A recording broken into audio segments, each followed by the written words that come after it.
people of the Corn Corner universe, welcome to the Corn Corner podcast. Corn dogs. You want me to wait a minute? You're No, good? I have to. My fact has numbers, so I need to be able to cite It looked like you were trying to finish up. It'd be so funny. like, Just one moment. yeah. Welcome, corn dogs, to the Corn Corner podcast. It's a hit podcast. It's made viral on the internet weekly to you. I'm Wren, and I'm Cam. And Wren, did you know, despite advocating for animal rights, PETA has one of the largest kill shelters in America. Jesus In Christ. 2016 alone, 71.9% of cats and dogs taken in by PETA were euthanized, and only 2.9% were adopted. Ain't that a great fact to start the podcast? We are, for context on the episode, the viewers all need context on the episode. I think that's an important part of it. We're going to be talking about veganism and vegans And, like, the animal act rights. of animal rights and how that applies to the art, really, of veganism. The art. The art of veganism.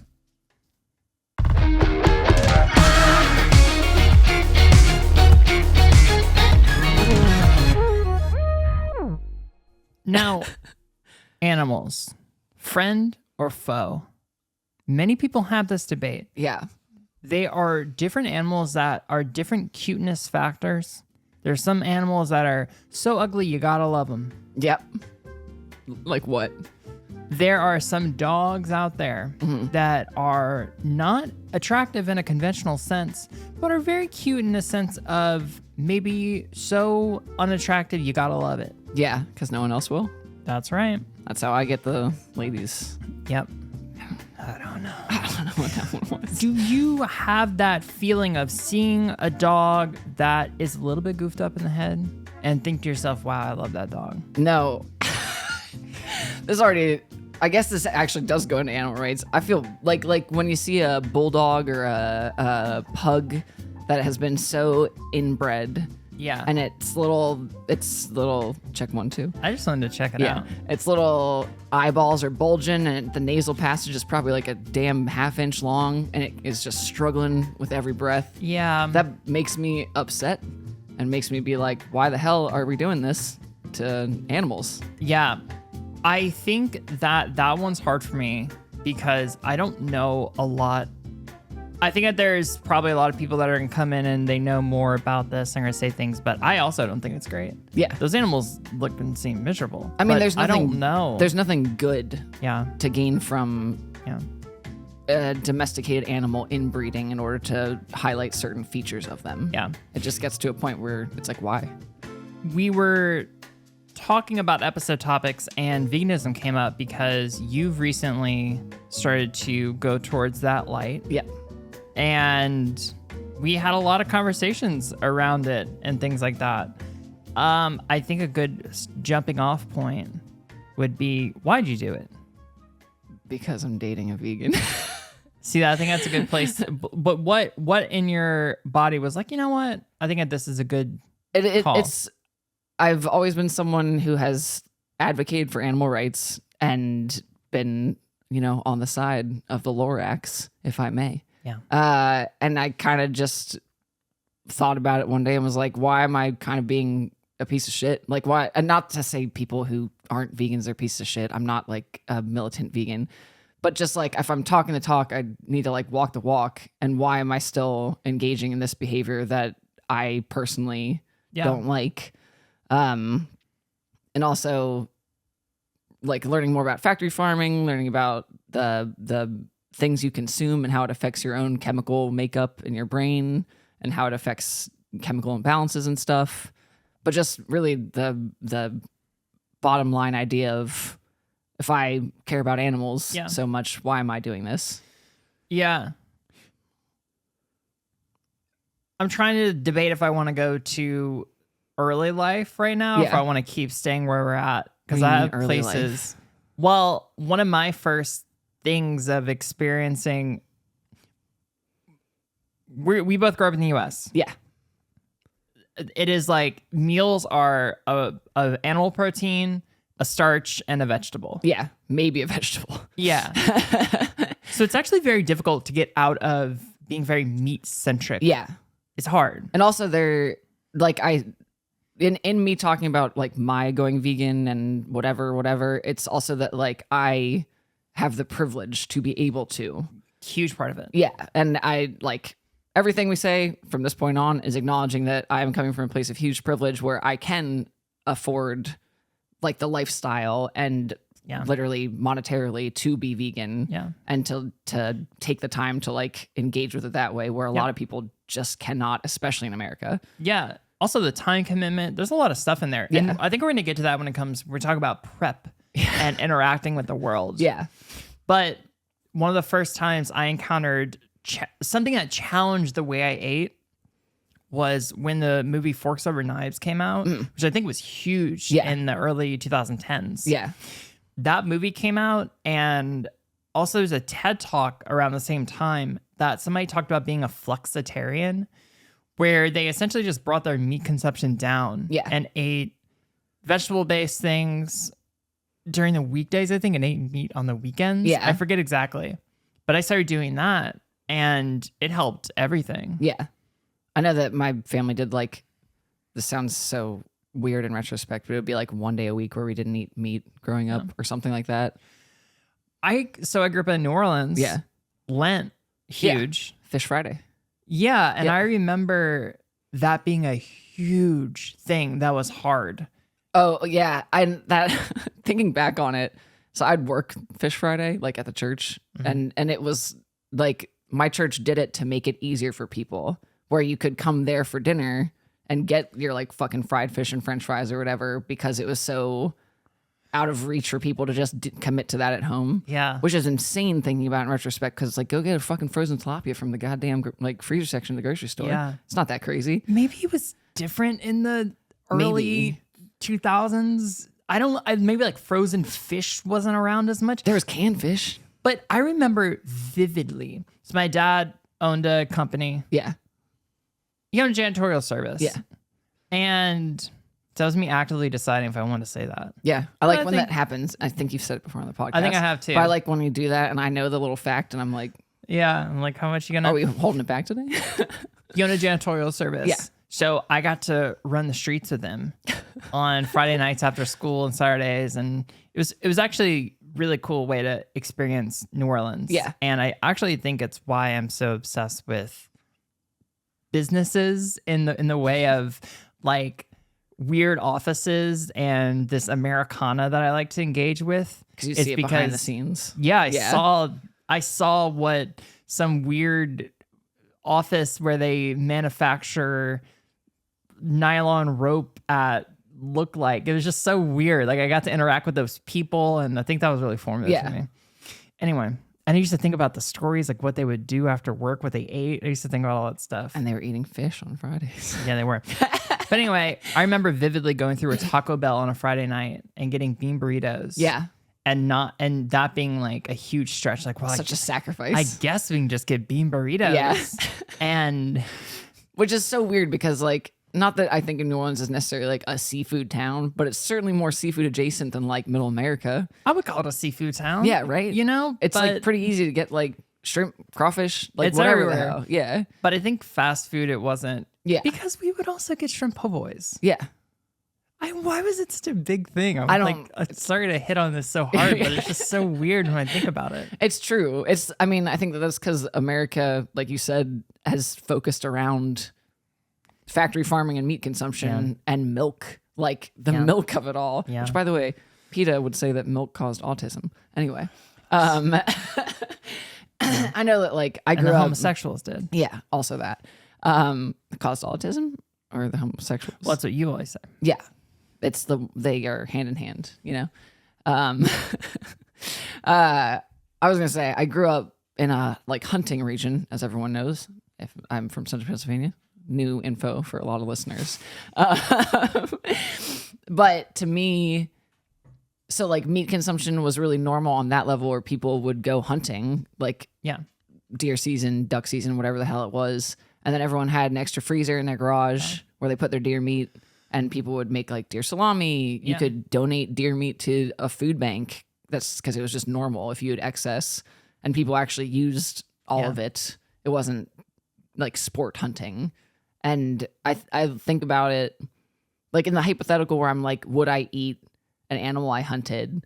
It would be like if I needed to, like to survive. And then I think about where I grew up and those people, it was a far more affordable way to feed large families, especially by doing that.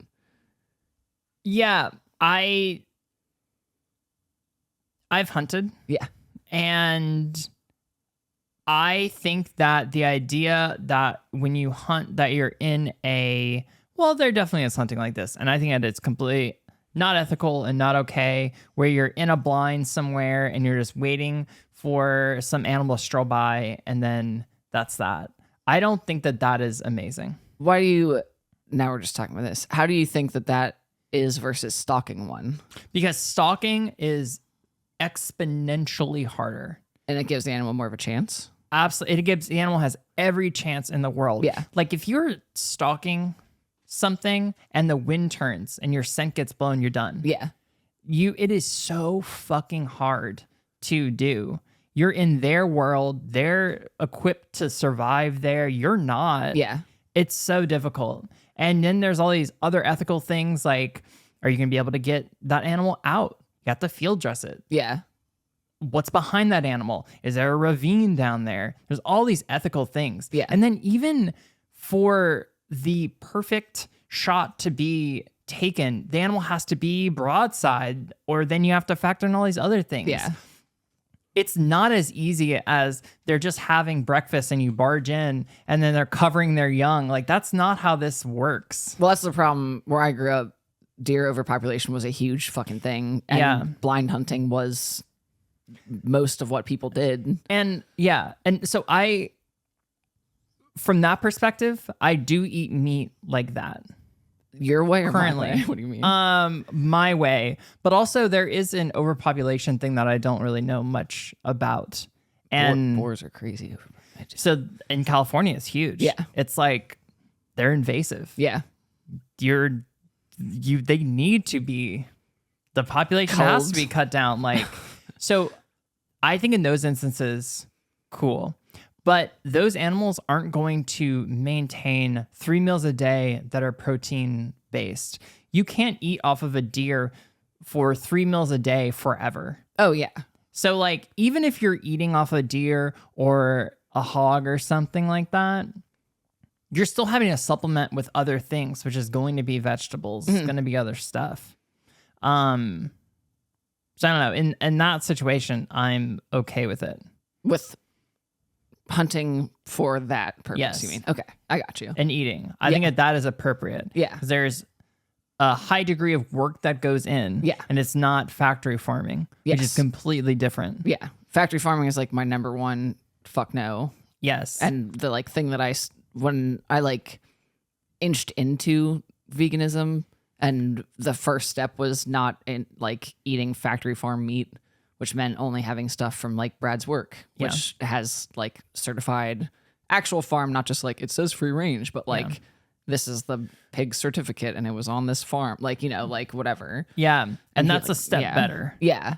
You know, but it still feels like shit at the end of the day.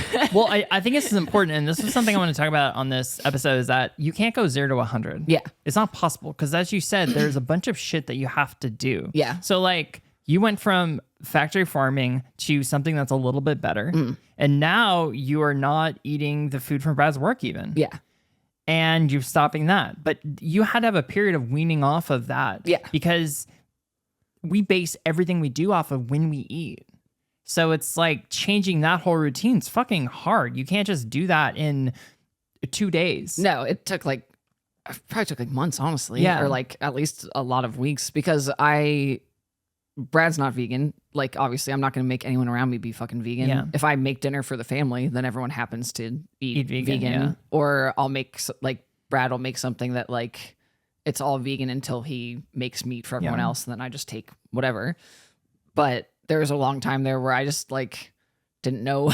I was like, what the fuck do I eat? Yeah. Because I couldn't make stuff for, like, just me and have, like, him make dinner for just him, and, or, like, him and Mike or whatever. And I was at a loss for putting things together for myself, and now I do. But it's like, we got like 3 meals in the rotation, a lot of tofu. Yeah, and But- and now you're growing things and whatever. Yeah. And that's cool. Yeah. Like Yeah. we experiment now. Yeah. Did it this morning. I think it's wildly important to not go 0 to 100 and think that you can't. I'm not vegan. I'm not vegetarian. I eat everything. Yeah. But I would say the amount of meat that I eat Not is, it's small. Yeah. Because beans are awesome. Number 1. They're so fucking cheap. And a lot of the stuff that you want in meat, you really just want the flavors and stuff. And you put that in the beans. Yeah. And it's so fucking cheap. It's very easy. So like Monday through Friday, beans, baby. Beans and rice. But like, or tofu, like, Yeah. like firm tofu at Trader Joe's, I think it's $1.50. Yeah. It's not expensive at all. It's so cheap. And there's so much you can do. Like, I buy 4 packs of that and I eat that for the whole week. Like Yeah. it just doesn't make sense to eat chicken at that point. also, your house is like one of the easiest ones to visit where I'm like, I know I'll have something to eat. Yeah. That was we were talking about before we got on here, me visiting my parents. And I thought, I was like, for sure, won't be a problem because like my mom's super healthy. And by proxy, my dad is healthy because she controls everything he does. Yeah. But like, no, they didn't have like, this sounds so privileged and awful. Yeah. They didn't have nut milk. Like, Yeah, but like there were no, it was all dairy stuff. Like even the side things had little bits of like dairy or whatever in them. It was really hard to avoid. I ate like this like kale sweet potato salad for like 3 days in a row because it was the only like vegan thing I could find. And going to like the fancy grocery store in town, they had 2 vegan things. Even like in the groceries themselves, I was like I got rice cakes because I was like, well, like, so I ended up like having to eat some dairy there because otherwise I would not have eaten. Yeah. Yeah. That was I think that's another really important thing to talk about is you got to eat. Yeah. And we've traveled a bunch and the options are slim to none. Yeah. Like I'll a eat lot of eggs. times. Yeah. Like that's like one of my, okay, I guess I will like submit to this if there's nothing else. Because if we go to like a diner or something like that, what am I going to get? Like dry toast? I mean, I guess, but like hash browns. yeah, it's just like, It's just too hard. yeah. Yeah, I don't know. I feel eggs are okay. How do we tell me. I like factory farm, No. like No, any I'm- of those. No, No. But the acceptable way for me to eat eggs, which we're not talking about right now, because if I'm going to a restaurant and I have to get eggs, they're not fucking getting some like farm's eggs. Like they're getting shit ass eggs that the chickens are. they're horrible egg, things. they're Yeah, egg producers. yeah. Like if it is like a Corey situation. I was about to say Corey's Yes. parents have so many eggs they don't know what to do with. Yes. They just make eggs. With happy ass fucking birds that aren't there to get slaughtered and they're not being forced to like do shit. It's funny. I will purposefully eat eggs when that's the case because I'm like, oh fuck yeah, Yeah. it's great. I feel like that is the time when I'd be like, okay, I'll do that. Yeah, I don't even like eggs. Really? Not my favorite. Oh. But I will eat them in that situation because I'm like, damn, these are really good eggs. Yeah. That's a hard one for me. You brought up restaurants. Yeah. And that's actually a key to me weaning off of being meat-centric in my diet because I really took a look at how I was going to restaurants and how I was eating. And the restaurant thing I realized was I call myself a pretty competent home chef. Yes. There's very little that I can't accomplish. You're creative and you make good things also. Yeah. Brooks of Corn Corner intro fame, laser vacuum fame, there's a lot of things. But in college, we learned how to cook together.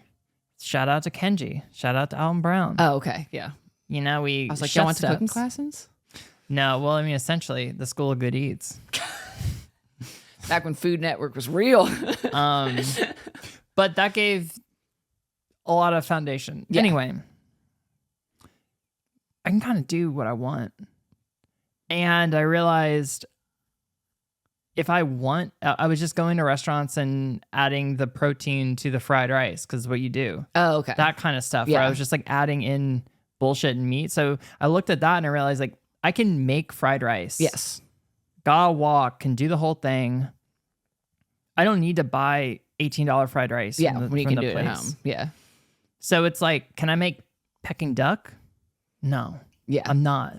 So it's like, yeah, maybe I'll get that from a place. Yeah. But like, I stopped ordering at restaurants a lot because I realized I can accomplish this, which also made me look at how I was cooking for myself at home differently. That's I'll eat from restaurants more because they have fun vegan stuff that I can't make at home. Yeah. Because they have all like the weird stuff that I don't get like Impossible or Beyond Meat. Like I don't get the fake meat things. Yeah. And I will when I'm out or whatever, if I like, there's not other stuff.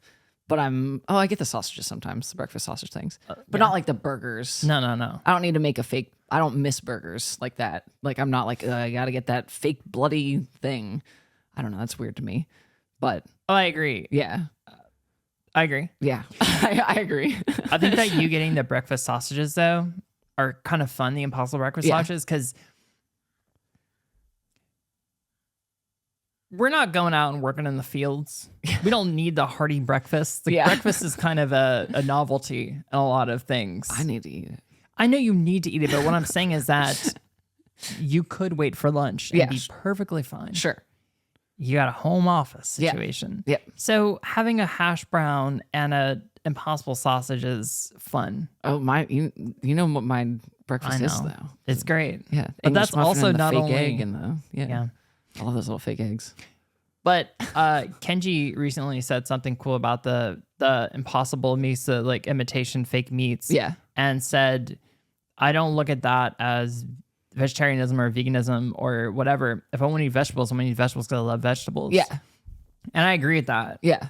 With that said, I do like the Impossible meats. I think they're really good, but I'm not buying them because I would rather have chickpeas. Yeah. I'd rather have, and I'm talking a lot right now, but I'm good with it. Yeah. I even like restrictions. Yeah. It makes you more creative when you have like only bounds to work within. I bought an eggplant the other day from Trader Joe's. Disgusting. They're not disgusting. I hate eggplants. No, you don't. Yeah, I do. No, you don't. You like it. Did you take it, you put it breadcrumbs, you fry it? I just still don't like it. It's still mushy inside. I think you're going to like it. But did you bring an eggplant here? Is the eggplant in the room with us right now? But I don't know. I like it. I think it's fun. I feel like I'm so torn about the Impossible Beyond whatever fake trademark bleeding meat things because one, I'm like, if you're vegan or whatever, why do you want to eat an imitation of the thing?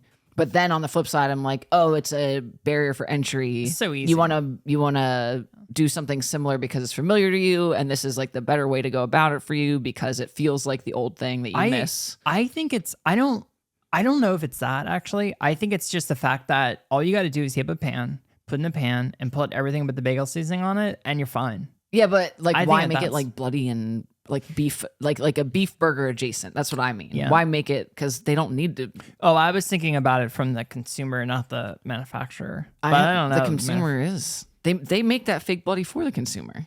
No, sorry. We don't have a choice but to buy it with the fake bloody. Yeah.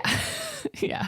I was thinking why a vegan would want to buy that. Oh, yes. Yeah. But I don't know why they make it fake bloody. It is weird. So yeah. we don't need to. I think it's because they want more people to buy it. Yeah. Because it's like novelty. Well, I was actually going to talk about that. And I think that there's a bunch of people out there who say like the emissions from getting this out there and doing it and is worse, whatever. But I would rather the world eating Impossible meat rather than eating factory farm cow. Yeah, I would agree with that. So in that way, I'm kind of like, yeah, make it bloody, make it what we know. Get it as close to a beef as we can. It's everything in the vegan argument always boils down to there's no ethical consumption under capitalism. Everything sucks. Yeah. I hate it here. But I'm going to do the thing that causes the least harm. And there's never going to be zero harm because money. Well, people, speaking of capitalism, we do need to introduce the sponsor of today's episode. Appetizer. Appetizer.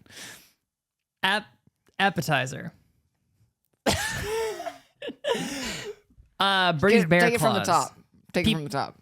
Well, people, speaking of capitalism, it is a good time to introduce today's appetizer. It is Birdie Bear Claws. Is our sponsor of this episode. Please don't laugh at the sponsor. We've been through this. They're paying us a lot of money to say these kinds of things. These are going to be bear claws, like the donut treat that you know and you love. They are sending us a couple boxes of these, an out of business type of sale. And we have these for the Corn Corner. We will be shipping them out individually. Us? You get, absolutely. We get 40% off of these when you use our corn code. I'm still stuck on you calling the thing that's coming in the middle of the podcast the appetizer. It's shifting my entire worldview and I can't handle it. Well, I meant a lot of people get the app for a main. Like when you're at Chili's and you get the loaded fries as your main. Do you? Absolutely. You get a triple dipper as your entree. What's a triple dipper? You don't know what a triple dipper is? No. A triple dipper is when you get to pick 3 of the appetizers. Okay. And it comes out as a main pretty much. And there's a dips on the side? No, there's no kinds of dips. It's just called a triple dip. You're like triple dipping It's in like the double appetizer. dipping, but kind of triple. a triple, yeah. Okay. And I used to get the Southwest egg roll, which I no longer would ever get from Chili's because I've learned how to make it at home. There you it's go. just as good. Yeah. You make avocado ranch. It's so fucking easy. And I would get the honey chicken crisper things or whatever. Yeah. If I was going to do that again, this is what I would do. I would take tofu, cover in cornstarch, fry it, and then put honey and some kind of spicy sauce on it. I don't even fry it. You can just bake it with the cornstarch dredge. Is that what it's called? Yeah. Yeah. What's the other thing I would do? Bang, bang shrimp. No. I would never get shrimp there. Sorry. I don't know. Oh, the spinach dip? Maybe. I don't know. I do love spinach dip. Yeah. Can you make that at home? No. I would never make spinach dip at home. I would just buy that frozen. Oh, that's fair, I guess. Absolutely not worth the time. There's some things that Corey and I have decided to never make at home. Name a few. Like spinach archer dip would be one. Yeah. I would never as a frozen. Uh-huh. As a treat. What's another one? Would you make? You made like gyoza. Oh, that's so easy to make. Yeah, at home. So that's good to make at home then. Always All right. good to make at home. I'll talk about gyoza in a minute. But Mochi. Mochi we've done at home. I don't like mochi, so I would never make it in general. I think mochi is disgusting. What? God damn it! There's croissants. Yeah. Why the fuck would you make that at home? I know we just wanted to see if we could do it, but never you? good. They sucked. Yeah. No shit. What's the other? There's something else that we, like any kind of broth. What? Like a pho broth or something. We make awesome broths here. Yeah, but there's just something like there's so many ingredients and stuff. Brad gets all that weird shit. Yeah. Like star anise.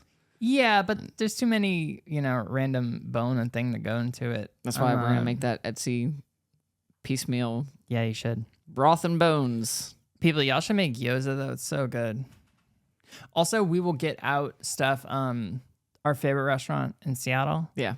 Pestle Rock. Yeah. Everybody. It's Thai in place? Ballard. Yes. Yeah. It's a fucking best restaurant in the world. Talk about it all the time. Isan Thai. Yeah. Holy shit. That makes it confusing. Because you always say Pestle Rock and then Isan Thai. And I'm like, is it 2 different places? But it's the style of Thai cuisine. Yeah. And that's where you guys go and choose something on the menu So different than good. you've gotten any other time before. Yep. Which I think is such a fun thing also. We've had the whole menu at this point. Though. More people should do that going out though. For context for our listeners, we go to this restaurant. We've been so many times. We printed out the menu and we circle the things that we get. Yeah. So good. So that's actually an instance when I do get meat. When you go to Pestle Rock. Yeah. Yeah. Because, well, so Well, factory farming is the absolute worst. The next best is a farm that is nice to their animals. Yeah. It's not that much better, but that's where they get their animals. I don't think it's that much better ethically. I think it's a still shit ton better farm. ethically. I mean, it's not good either. But Yeah. like, so when Brad worked at this place when we lived in Maryland called John Brown General, and it was a butcher shop and a general store. It was fucking awesome. It was like a really small business. Yeah. But they worked with local farms, and he got to go to one of them. And it was called like Whistle Pig or something. And like he met the pigs that they had there, and they had like. Bottom line, it sucks that they were being raised to go to slaughter. And it's so much better that they got to be in this like huge amount of land being taken care of by these people that like loved them every day. And then it's like, why the fuck would you do that? But you know, that's it's not the world we live in. Yeah. Yeah. And people are going to eat meat. Yeah. Like there's no changing that. So I'd rather than get it from Yeah. John Brown. I guess the thing that makes me the current conundrum I think we have right now is that the only people going, especially butchers, are people with a lot of money. Yes. Yeah. And that sucks. Yeah. So it's like, I look at it, it's like you're still reserving this elite food Yeah. for a select group and everyone else is buying Tyson chicken. And we were also that privileged because sucks. Brad got it for free from work. Yeah. Like I wouldn't be able to buy the shit at the places he works. Yeah. It was like because it was free and like night rib. Night rib, yeah. You had that was free. Like Yeah, it's hard. Brad brings me beef stock. Yeah. Because he's like, oh, we had to get rid of it. Here's some beef stock. Yeah. Which is And- awesome that he can do that also, by the way, because Yeah. it saves food from being thrown away. Yeah. And I know he'll give it to like other people, whatever. I think he's given to people outside of work before. Yeah. When he has stuff that he doesn't want to throw away and stuff. Yeah. Feed it to the dogs. I don't know. Like It's a really hard thing to solve. yeah. That's It's- also the other. I didn't even think about this when we were first saying this was a subject, but like, so I'm vegan, but my dogs eat raw diet, Yeah. and I think it's just as unethical to make an animal have a vegan diet Yeah. as it is for like humans to eat meat in the opposite direction. Yeah. Because yeah. I don't know. I feel like the phrasing though, I don't think it's unethical for a human. And I know you Yeah, didn't yeah, mean anything yeah. by this, but it just hit me to say this, that I don't think it's unethical for a human to eat meat. Mhm. I just think that it's context based. Mhm. Right? I agree. Yeah. Which makes, because I'm not going to go to like a First Nations area and tell them to go be fucking vegan. No. Because that'd be ludicrous for one thing and incredibly tone deaf and ignoring all the Yes. poverty and all the terrible things that have Yeah. been put upon them. But but also that's just like not the culture. Like Yeah. it is not like you aren't going to go to like Cuba and be like, why aren't Yeah. y'all vegan? They'll be like, what? Like it just isn't the way it is. So that's again like the privilege of Yeah. having the choice to act this way. Yeah. It also makes me enjoy like the times where I do engage with animal products Yeah. better. Because I never do it. Yeah. Like I rarely do it, you know? So it makes it when I do, like when I had night rib last night. Everybody, I had a rib last night that Brad made from work. It was called night rib. Wasn't in on that joke, but Because he came home from work the previous night with this like rack of ribs, and it was like he put it in the oven at like 8 p.m. it's too late. The oven was at like, you know, in the 200s. Like that's a slow cook. Yeah. They weren't done until like 11 p.m. And then everyone sat out there and had goddamn night ribs. Like, and I was just like, Well, that's strange. Yeah. But I did have the last night rib and I really enjoyed it. it makes this all. But I would go on. Well, the conversation has like gone to a place that makes me like consider something that I haven't really thought about. That's a very abstract thought, but obviously, no, I don't know. Does veganism simply exist because of capitalism and factory farming? Like, you know what I mean? Is it like a direct result of, because people in the goddamn Dust Bowl weren't like thinking about being vegan? That's a really good question, because I essentially, and the thing I'm realizing through this conversation right now is that I wait until I'm around meat prepared by other people to eat it. For instance, I know subconsciously Brad is always going to have something made. Yeah. Night rib. He made lamb 2 weeks ago that I had. So I know I don't need to go and do crazy shit at home. Yeah. I'll eat chickpea. Yeah. And I wonder if veganism is a response to the overproduction of animals. Yeah.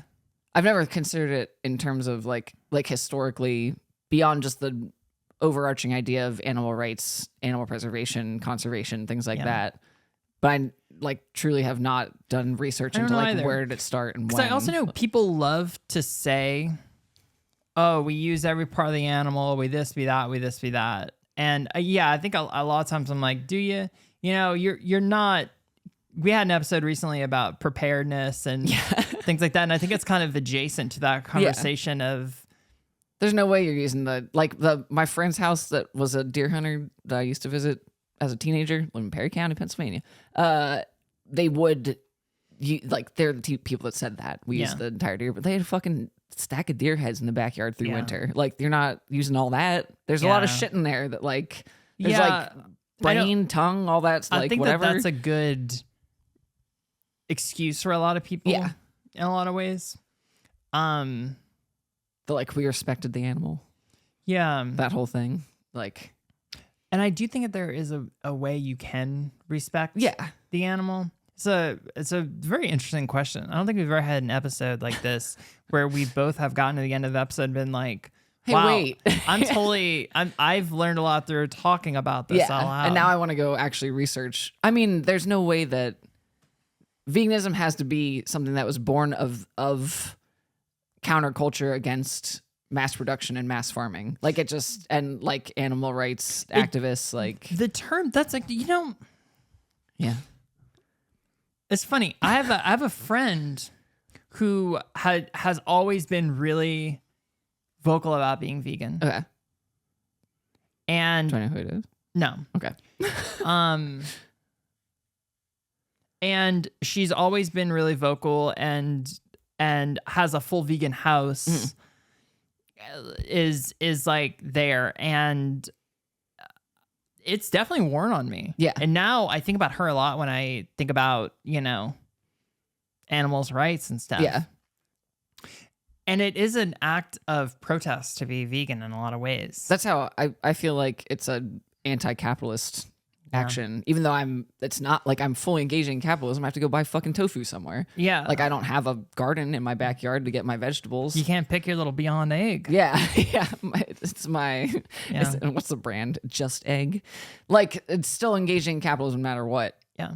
It's just picking and choosing which parts to engage with that are less harmful than other parts. Yeah. And factory farming in the US is one of the darkest darks to me. Because the drive that we've done several times from Washington State down here, passing through the factory farming section of the highway is so bleak. It's the worst part of that. Yeah. And I'll think about it forever after, because it's just goddamn, you see them all, you smell it. Yeah, you smell it. You know what's going on in there. It's rough. Yeah. I don't know. Yeah. I'm also thinking a lot about New Orleans and how everything is based around food. Yeah. And seafood specifically. And where do they fall in that? Yeah, exactly. I'm dumbass trying fish. Sorry. Well, I'm trying to think, because we have the terminology between wild caught and farmed. Yeah. For something like salmon or something like any kind of fish. And we know that a wild caught fish is better. It's hard though, because is it better because you're taking away a resource from a wild animal? Well, I was going to say better in health benefits. Yes. Yeah. Like the omega 369 ratio is proper in that, and it's not in factory farms or in farm raised fish. Yeah. Fish mill. But yeah, I don't know. They even use terminologies like hook caught. Yeah. And things like that. That's not a benefit for tuna. That's weird. How is that a benefit? Yeah. I don't know. I don't know either. Well, it's because nets are bad for the environment and for other ocean creatures. Then we look at something like shrimp. Yeah. You got to catch that in a net. There are a lot of shrimp. Yeah. I don't think that we're putting a dent in the shrimp population. Also, there are seasons. There's seasons for all these animals. Yeah. In the wild, but obviously not factory. But in the wild, there's seasons for all these animals. And when I was hunting in California, they say how many deer can be harvested and how many deer need to be harvested to keep the balance of things right, blah, blah, blah, blah, and the whole thing. Yeah. And is that good? Is that bad? I don't know. I think where just like with deer hunting or whatever, where the bisection happens with me is that I don't give a shit if you're on a personal family owned shrimp boat off the coast doing that, whatever, versus a huge monolith company. Yeah. That's one of 5 leading companies in the US that controls every fucking thing happening here, going and fucking up the ocean with your mass fishing shit. That's the convergence for me. I support local businesses. Yeah. That's a statement. Shop local. Yeah.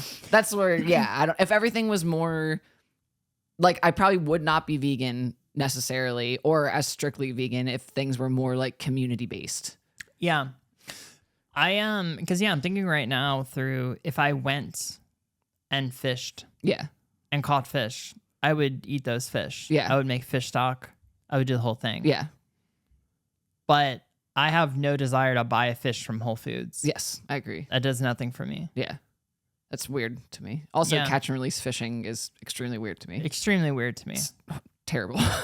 So mean. I don't think that a human with a fishing pole could put that much dent in the redfish population. No.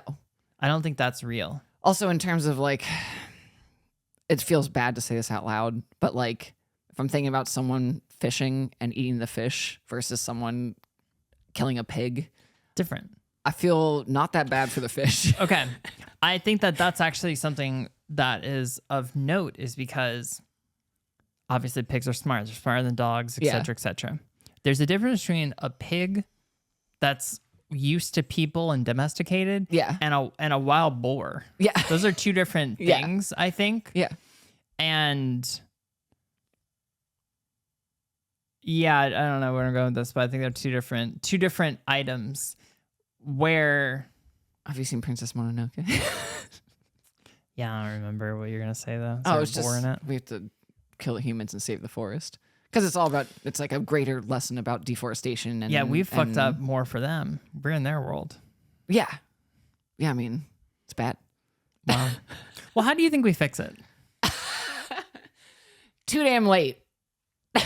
Right. Well, that's the problem. That's the entire problem with like controversial thing that probably not a lot of people are going to be happy with me about. I don't fucking vote.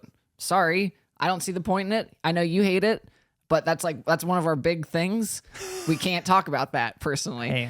But it goes in with all of this because no war but the class war. Nothing is going to change in our government because our government is responsible for the change. And we can't change the government. It's just like a whole, it's all bullshit. Two-party system is bullshit. Both sides do the same exact shit. Joe Biden did as much terrible shit for trans people as the other dude would have. I can't, you know what I mean? I get really worked up about it. Yeah. But there's no way to fix what is terminally broken. Well, you know what you can fix? Our podcast by giving us money in a financial way at corncorner.com. Patreon.com/The Corn Corner. Actually, do not go to corncorner.com. There's nothing there. But maybe we'll get the GoDaddy on that. We had it for a while. Patreon.com/Corn Corner. And you can, we'll put a whole think piece out about this, about veganism and our last 1% of the issue, which was, if it matters to vote or not.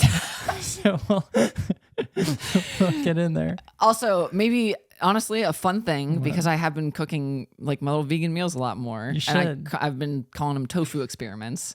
Maybe I can start posting them on Patreon and people can get inspired to like one night a week. If you're a meat eater, you can try having a vegan meal. And I'm not a good cook, so they're fucking easy. Yeah. I think that the flexitarian thing for me was huge. Yeah. So maybe people can look into that. Monday and Thursdays have only vegetable. Well, just no meat, no animal product. Yeah. Only vegetable is quite limiting. No grains. Then you're like me when I was first going vegan, eating just broccoli on some rice with hot sauce and being like, why am I farting so much? You can, there's barley. There's so many good things. Farro. Oh. So many good grains. I like making porridges. All right, people. Well, we like making porridges too, but I think more so we like making money on patreon.com/corn corner. Pop us in there. Capitalism hurts everybody except us. In this case, it's going to help us via you supporting us. Yep. So, but it'll help yourself by getting the ad-free episode. And you help me stay vegan. It's a big fly. There's a huge fly in here, and I've been trying to make a joke about what you would do about that fly as a vegan. I catch them and put them outside alive. I love when there's a spider in my house. I'm a professional bee catcher also. Stay fresh.